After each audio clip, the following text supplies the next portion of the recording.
This is the Wanamaker Trophy. It's an absolute monster. That's nice for the pictures, Rory said on Wednesday, because your biceps are usually flexed. This is me with the Wanamaker Trophy, before they brought it onto the 18th green today. And this is the back of Brian's head, listening to the winner of the Wanamaker Trophy, Scottie Sheffler. Brian, there was a danger that what I've just said there about the 107 PGA Championship was going to be the most interesting thing about the week. We were here in the media centre after Rory had finished. We're talking about how flat it felt. You made the point it didn't feel like a mate. No, it didn't. It doesn't feel like a glorified PGA Tour event in a way. I mean, this is a lovely golf course, fine golf course, beautiful facility. Not one of the great major championship venues. Is really the feeling that you had. But there was another element to that as well. How flat we felt. And that was, well, Scottie Sheffler. right. Scottie Sheffler, he's 3 shots clear, and he's played like God on Saturday. Yeah. Finished brilliantly, and the guys are coming in. Sander Schauffele comes in, and he's talking about his round, and they say, well, what do you think, Scott? Scotty's just too good. He's just got to put it away, Harris English, who shot a 65 and came in there, he says, no, look, this guy is he's just gonna kill everyone coming in. Right. And what happens? Well, He did us all a favour. It did, Maybe you overheard our conversation. I need to put a bit of spice into this, or nobody will remember that I won. Well, we were saying it on Thursday. A major's going to break out here eventually, somehow, and it did. It did, and we had DeChambeau and we had Jon Rahm, and it really was about Jon. The front line was all about Scottie Sheffler. That's what happened to him on that. He made a poor start. Yeah, he did. He made a poor start. He bogeyed the first hole, which always gives everybody a bit of hope. Okay, he birdied the second. And then he made a few mistakes, and he had to hold a few putts as well just to stay in it. He bogeyed the 6th, he bogeyed the 9th, and Jon Rahm, who was playing 2 groups ahead of him, starts off with a rake of pars and started playing well. Let me tell you about Jon Rahm, because again, when we left here, I decided, well, look, I'm not going to spend the afternoon sitting in the bloody media centre. I'm going to go out and find somebody. Who am I most interested in following? And I thought, oh, Rahm. Yeah. So I went out, followed Jon Rahm down the 10th, followed him up the 11th. He holds a great putt for birdie. Yeah. Gives it the old big fist, and you're thinking, wow, game on, because at that stage, did Scheffler double bogey 9? No. Bogey No. So Scheffler bogeyed 6 and he bogeyed 9. He's hitting the ball left all day. Yeah. He's hitting the ball left. He's wondering, what the hell's going on here? Yeah, and then Rahm is playing a couple of holes ahead, and birdie's 11. And now suddenly they're tied, because even though he wasn't playing great on the footline, at one stage he had a 5-shot lead. Right. Even not a 3-shot lead, but a 5-shot lead. Right. And all of a sudden it was gone, and you're sort of thinking, okay, so Scheffler has a bite to eat and a drink and a think, and then we're watching what Rahm is doing. You're out there with Rahm. So I was with Rahm, and this was great, because he had a monster drive down 12, had a great putt, should have gone in, really. That putt on 12 for another birdie. Then he plays the par 3 to 13th, and he's walking off the 13th. He lipped out there. Huh? He lipped out there. Yeah.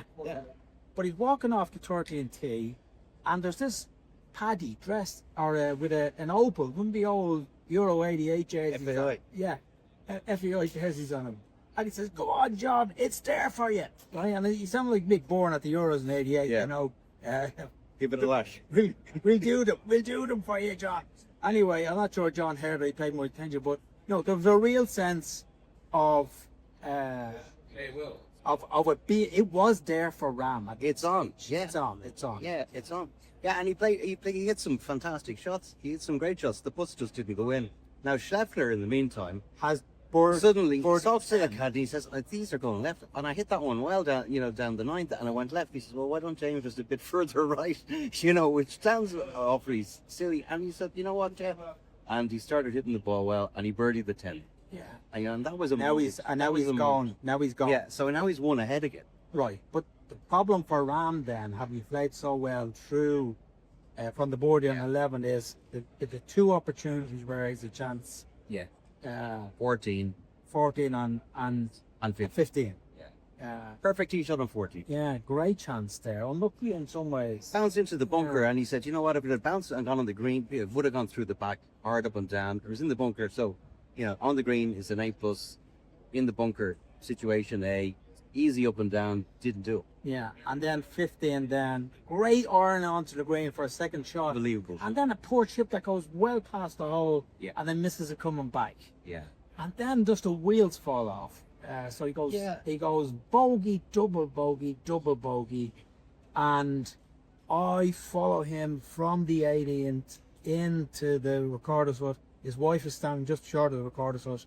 Big hug. You can see he really knows it was there, that it got away from him. And he's quite upset. And he actually I'd never been impressed with Rahm's interviews, generally, you know, but he gave actually quite a good interview afterwards where, you know, he acknowledged the fact that, you know, it was there and he made mistakes and there was maybe a slight hint that, you know, he hadn't been there for a while. Yeah, there was a little bit of that. I mean, he did admit, you know, the green mile absolutely killed him. Yeah. Totally got run over on the green mile, but he admitted it. It was the not playing well on the 40, not making the birdies, not playing well. He played them well, just not getting the birdies in 14, 15 with the thing. So the question is playing on Live Golf, has it left him a little bit undercooked for these events? Well, I don't think that's a question, Brian. I think it's a statement of fact. I think it's happened to them all. I don't think it's even, you know, I don't think it's even a question anymore.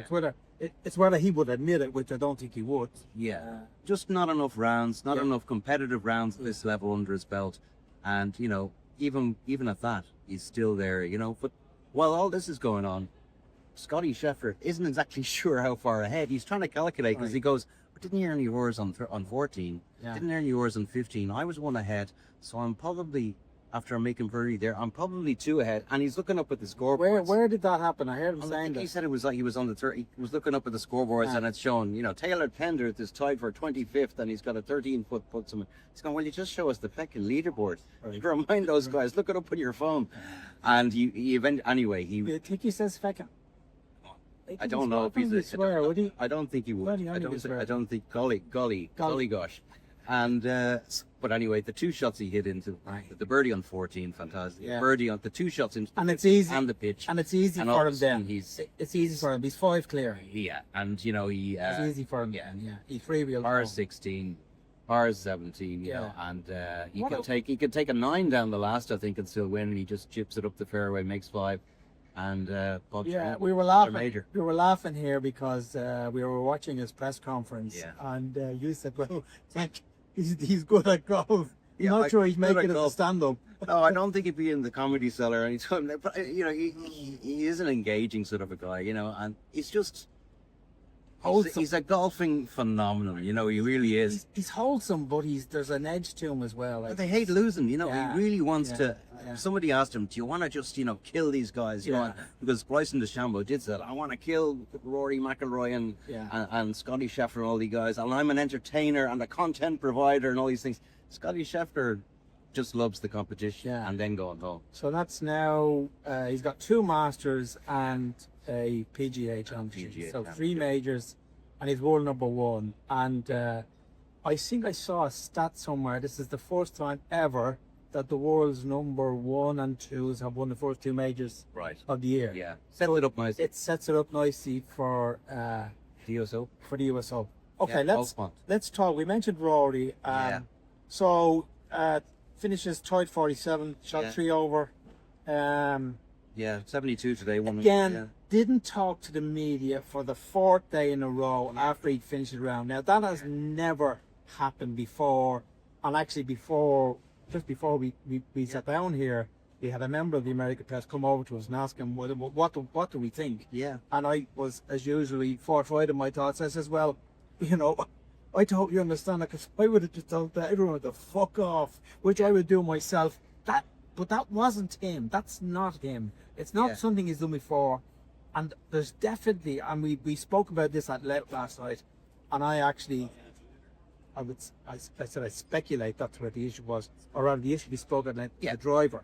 I think that was at the root. Yeah, all the social media stuff, you know, all the strange social media accounts saying, oh, was that driver dodgy at the Masters? All this rubbish, you know, and this is just a routine thing that happens, you know, very frequently, not every week, but almost every week. And it came up tonight on Golf Channel with Paul, and actually Paul, I'm sure he's a listener, Paul or McGinley. a watcher, a viewer of Independent Doctor E and our excellent little show here, because he made exactly the same points that we made last night, Brian. Yeah. Which was nice. He said it was Media 101, just stick it out in front of the sky. Yeah, well, I actually don't think I said that. I think I said the opposite. That it was a problem for that the authorities needed to take Yeah. ownership of it. That he'd been left out to dry, and it should never have been allowed to happen. And why not be transparent? Absolutely, and we made that point last night. Transparency was the problem. Yeah. And interesting, then the winner. We were only talking about it. I wonder will anybody will be. I knew Scheffler's driver. Yeah, had we'd heard. Yeah. had also Failed. been Yeah. had also failed this. Yeah. What do they call it? Conformity? Yeah, it's the conformity. Conformity Yeah, test. yeah. It was just go with right. It's no big. Yeah, I changed it. Yeah, we probably knew it was on the limit. We were looking at one last week, and we had a spare ready, and he actually said, that he said that this happens all the time, and he said, look, he said a third of the field isn't enough. They said, it's a new rule. If we're going to do this, we need to do it right, and test every single guy in the Yeah. field, and do it every single week. I mean, there's loads of money there. Yeah. Just get somebody there, test everybody's driver, put out a list. A, B, C, D, and E. We're told to change the drivers this week, and they're using new ones, and away we go. And it's So we also made it's a not point crazy. to our colleague that we feel normal service will resume It hopes. next week or whenever Also, Roddy yeah. plays I again. mean, he didn't play well, obviously, Yeah. as well as that. I mean, he was. I Yeah. think this is the come down from bit the absolutely.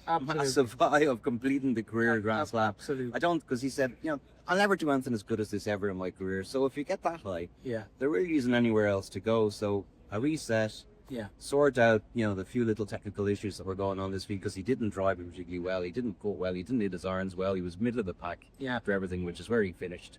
So he's got, one more tournament for the US Open and Oakmont, where I think, Jon Rahm, Bryson DeChambeau, Scottie Sheffler, Rory McIlroy, it's pretty advertised. And Shane Lowry, who also has a decent Yeah. record there as well. Yeah, not too bad. What was it, 4-shot lead the last time? But he's a hell of a lot better player now than he was then. Award- And he'll probably have a little bit of a point to prove as well. I don't think he didn't enjoy this place. Yeah. Obviously, didn't get any breaks whatsoever. With the ball rolling into the into the pitch park, etc. So Word about Tom McKibben.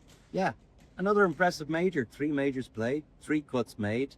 Didn't make a double bogey all week. Scottie Sheffler can't even say that. Yeah. Which is something to say, and he's going to go and try and qualify next week for US Open. for the US Open, and he's already in the Open. So all positives I think for John. Okay, well, it's been great as ever. Which talking to you, Brian, and just want to word Paul McGinley. We'll be back for Oakmont. Make sure you tune in, and you can use all our stuff on the Golf Channel. See you next time.